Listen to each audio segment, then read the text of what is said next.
Did you know that some of the first and most elite astronomers in the world were not Western at all? They were native Hawaiians? Hey! Gosh, Abby, you are so woke. I could be woker. Did you know that the native Hawaiians could not only navigate without instruments via wayfinding, but they could tell the time to the exact hour just by looking at the night sky? I can't even do that in the day.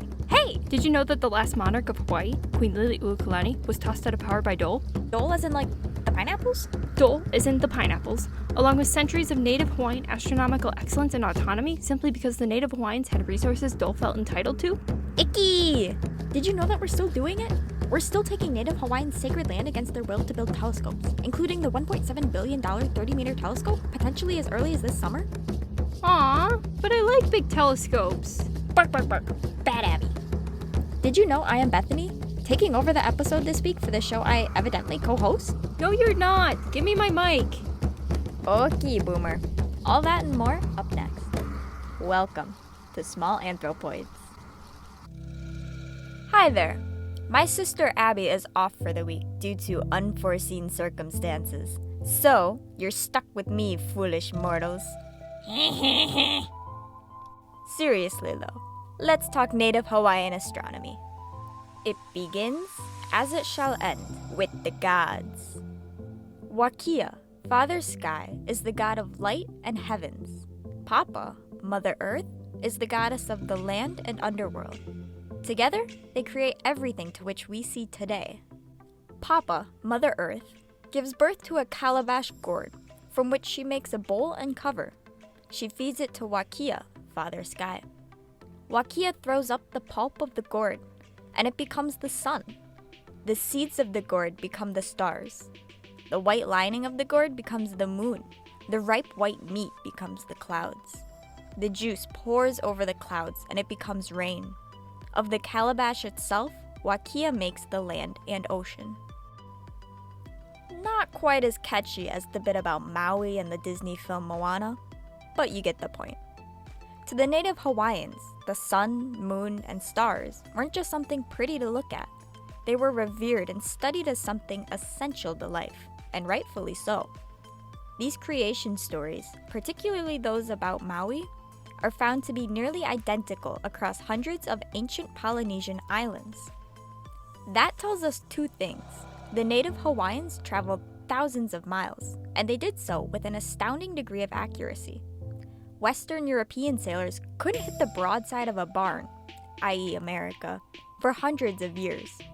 The ancient Polynesians, however, could hop island to island, accurately hitting dozens of targets, sometimes only a few miles across. Not only that, they did these amazing feats of navigation without instrumentation, not because their society was underdeveloped, as them boomers say, but because they simply did not need them. Their ability to calculate the mathematical motions of the sky reached unparalleled accuracy and precision. For every major constellation and star named in Western society, there is a Hawaiian equivalent. This makes for quite the headache when native Hawaiian astronomers today have to relearn the sky in Western terms during university. It's like taking a 2,000-piece puzzle out of the box, painstakingly putting it together, only to have someone swipe it off the table and tell you to reassemble it upside down. Possible, but tedious as all heck. That's why we thought it would be fair to teach you a little Hawaiian astronomy. In a coconut shell, the ancient wayfinders split the sky into 4 quadrants, or star lines, as shown in the cover photo. The basics are as follows.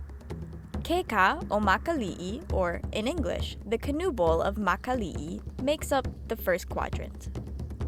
Iwi Koamo'o, or in English, the backbone, makes up the second quadrant of the sky. Lili'uokalani, or in English, the chief's fish line, is the name of Maui's fishhook. We've all seen Moana. Lili'uokalani, you're welcome, makes up the third quadrant. Kalupe o Kawelo, or in English, the kite of Kawelo, makes up the fourth and final quadrant. Bowl, backbone, fishhook, kite. The quadrants appear in this order, one after another, in the night sky. I repeat, that order is bowl, backbone, fishhook, kite. And congrats! Now you're one step closer to finding your way home if the Northern Lights knock out our GPS system in the upcoming months. I have a question. What, Abby? What does this have to do with my new 30-meter telescope in Mauna Kea? Well, Abby, the correct Hawaiian pronunciation is Mauna, and I still have to get to Dole. I like pineapples. Don't ruin pineapples. And Queen Lili'uokalani. Carry on. The ancient Hawaiians were astronomers, wrote Queen Lili'uokalani, the last reigning monarch of Hawaii, in 1897. For perspective, that's only a little over 100 years ago, under 10 years before Christian Birkeland, the guy who figured out the Northern Lights from last week, and only 45 years after Ada Lovelace, 2 episodes ago, if you're keeping track of the small anthropoids timeline. Queen Lili'uokalani went on to talk about how the Kilo Hoku, or Star Watchers, were among the most esteemed members of Hawaiian society, and how that aspect of native Hawaiian excellence and culture, among many others, were being erased by Dole's power seizure. Yes, you heard me correctly. A fruit company, pineapples, overthrew Hawaii. It went a little bit like this. Hey ho, Prezi Cleveland, Sanford Dole greeted. Yeah, right, if I overthrow Hawaii and make it a U.S. state? What? President Cleveland jolted. No, we're already dealing with high tensions around Mexico. Don't do anything, Dole. Okay. I gotcha. Hey ho, Prezi Cleveland. So, we just kind of overthrew Hawaii while you were yapping. Can we become a state now? What? And when Cleveland said no, Dole was kind of like, well, guess we'll be our own republic. Who votes aye for me to be president? Nay, said the native Hawaiians. All right, you guys don't get a say, Dole said. All white men? Aye. And thus, Sanford Dole became president of the Republic of Hawaii. That's horrible. Are you going to stop buying Dole? Although President Cleveland tried to reinstate Queen Lili'uokalani to her power, it never happened. She was imprisoned for 8 months in a single room on the 2nd floor of the Lolani Palace, then another 5 months at Washington Place until she was pardoned in 1896. I could talk about Lili'uokalani for several episodes, and what an incredible human she was. But ultimately, we'll keep this unjustifiably brief.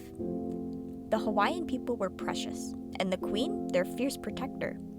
Once ascended to the throne, she drafted a new constitution that restored the voting rights to the forgotten native Hawaiian people, particularly women. She was a composer of Hawaii's Aloha Oi and numerous other works. Her greatest achievement was her autobiography, Hawaii's Story by Hawaii's Queen, written during her imprisonment. In it, she fought shark tooth and nail to preserve a culture that might otherwise be lost today. That brings us to The 30-meter telescope? Yes, Abby, the 30-meter telescope. Now, don't get me wrong, the plans for the TMT are incredible. It will feature unique capabilities for the exploration of black holes, dark matter, and the possibility of life outside the solar system. Put simply, the most advanced telescope in the world. On the surface, its price is justified in seeking knowledge for the very human sake of knowledge. But beneath that, this telescope can also be justified in ensuring humanity's future survival. Let's face it, our sun will die, and after that, our universe will too, as we understand it now. However, some hope might exist in first understanding, then potentially using black holes, dark matter, and knowledge of other habitable planets in our galaxy to prolong human intelligence in the universe, if not escape death entirely. While an astronomically small chance exists, for astronomers and enthusiasts alike, the 30-meter telescope cost is well worth the price. However, as I said before, it starts, as it shall end, with the gods. Remember that story about Wakia and Papa, Father Sky and Mother Earth?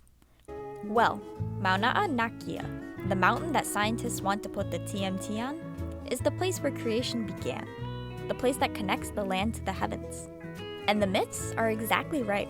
Nowhere else in the world is the sky as crystal clear for its viewing from the land.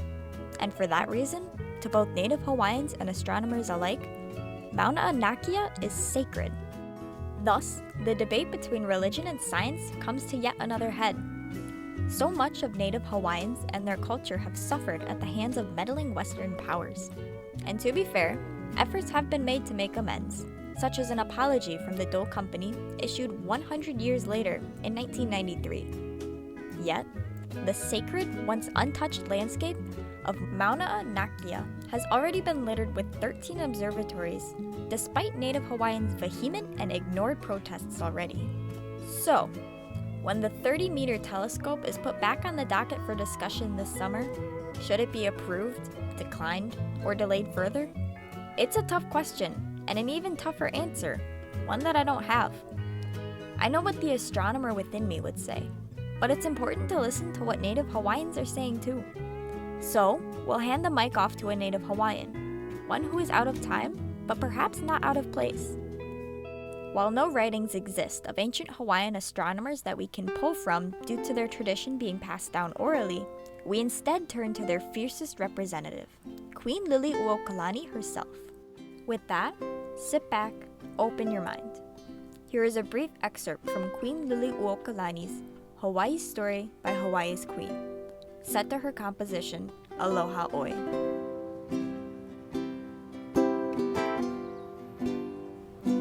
Perhaps there is a kind of right known as the right of conquest, under which robbers and marauders may establish themselves in possession of whatsoever they are strong enough to ravish from their fellows. We have known for many years that our island monarchy has relied upon the protection always extended to us by the policy and the assured friendship of the great American Republic. If we have nourished in our bosom those who have sought our ruin, it has been because they were of the people whom we believe to be our dearest friends and allies. Attempts to repudiate those acts are vain. Shakespeare has said it is excellent to have a giant's strength, but it is tyrannous to use it like a giant. Oh, honest Americans, hear me for my downtrodden people. The Hawaiian form of government is as dear to them as yours is precious to you. Quite as warmly as you love your country, so they love theirs. It is for them that I would give the last drop of my blood. It is for them that I would spend, nay, am spending, everything belonging to me. Will it be in vain? It is for the American people and their representatives in Congress to answer these questions. As they deal with me and my people, kindly, generously, and justly, so may the great ruler of all nations deal with the grand and glorious nation of the United States of America.